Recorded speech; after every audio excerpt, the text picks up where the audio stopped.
방위사업청이 방산 부문 독과점 문제 때문에 늦어지고 있는 한화 대우조선 합병에 대해 문제가 없다는 입장을 공정위에 전달한 것으로 확인됐습니다. 국내 군함 시장의 유일한 수요자인 방위사업청이 찬성표를 던진 만큼 합병 승인이 임박했다는 분석이 나오고 있습니다. 고영욱 기자의 단독 보도입니다.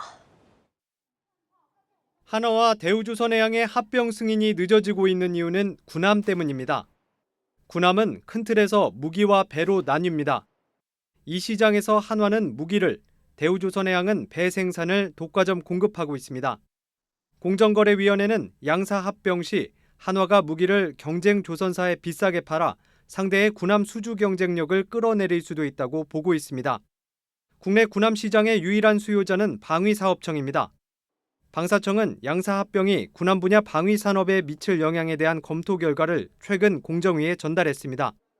방사청 관계자는 한국경제TV와의 통화에서 세부 내용은 답변이 제한된다면서도 공정위 요청에 따라 검토 결과를 회신했다고 밝혔습니다. 검토 결과에는 군함의 각 부품을 다른 회사가 아닌 방사청에 직접 납품하고 원가 검증도 이루어진다는 내용이 포함된 것으로 전해졌습니다. 사실상 양사합병에 찬성한다는 의미입니다. HD 한국조선해양과 LIG 넥스원 등 주요 이해 관계자들도 양사합병에 반대하지 않는다는 의견을 공정위에 전달했습니다.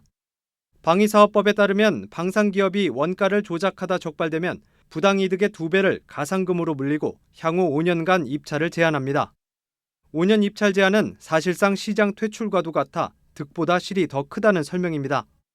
방사청 관계자는 다만 규제가 있다 하더라도 방산기업이 작정하고 불공정 행위를 저지르면 사전에 거를 수는 없다고 덧붙였습니다.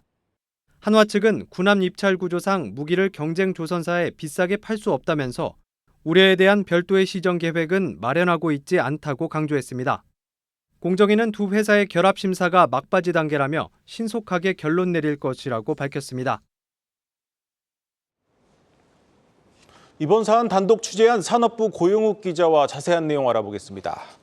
고 기자, 이 한화는 군함 독점 가능성이 없다고 하고 공정위는 있다는 입장이었는데 누구 말이 맞는 겁니까?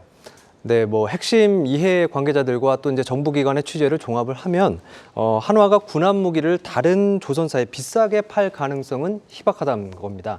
그 국내 군함은 오직 이제 방위사업청 예산으로 만들어지고요, 또 기업 마진도 정해줍니다. 한 2~3% 안팎이에요. 그래서 이제 기업들 입장에서는 크게 돈 되는 사업은 아닌 겁니다. 이제 평판을 쌓는 사업입니다. 그래서 한화 측은 그 공정위와 각을 세우는 건 아니고 또 이제 십수조 원의 공적 자금이 투입된 대우조선해양을 하루라도 빨리 정상화시키겠다는 입장입니다. 예, 그런데 오히려 유럽에서는 또 합병 승인이 신속하게 이루어지지 않았습니까? 그건 어떤 이유에서입니까? 네, 이제 그거는 이제 기본적으로 한화와 이제 대우조선해양은 업종이 다른 회사이기 때문입니다. 대우조선해양의 매출에서 이제 군함이 차지하는 비중은 8에서 10% 정도입니다. 예. 한화는 아예 배를 만들지 않고요. 이제 때문에 이제 군함 시장 독과점 문제는 외국에서는 이슈 자체가 되지 않는 반면에 국내에서는 경쟁 기업들 간의 문제가 되고 있는 겁니다. 공정위가 군함 시장의 독과점 문제 시정 계획을 요구하는 조건부 합병 승인을 할 수도 있다, 이런 가능성이 제기되는 것도 이런 맥락입니다. 이 방위사업청이 이제 문제 없다고 결론을 내렸으니까 이제 공정위도 좀 할 말이 없어졌습니다. 이제 승인은 시간 문제 같은데 이게 좀 더 늦어지면은 좀 어떻게 되는 겁니까? 네, 한화는 어쨌든 기다리겠다는 입장입니다. 올해 이제 군함 예산은 2조 2,300억 원 가량인데요. 이제 이 시장은 다시 이지스함이나 이런 대형함이나 아니면 이제 경비정 같은 중소형 함으로 나뉩니다. 예. 대형함은 통상 이제 대우조선해양과 한국조선해양이 이제 번갈아 수주합니다. 인력과 설비의 한계 때문인데요. 다음 달 8,000억 원 규모의 충남급 호위함 수주 순서는 대우조선해양 차례입니다. 합병 승인이 수주 여부에 직접적인 영향을 미치지는 않겠지만 정책 리스크라는 점은 분명한 만큼 이제 해소돼야 하는 겁니다. 한화 측은 이번에 군함 수주를 못하더라도 LNG 수주가 호황인 만큼 전체적으로 큰 타격은 없다고 설명했습니다. 네, 잘 들었습니다. 산업부 고영욱 기자였습니다.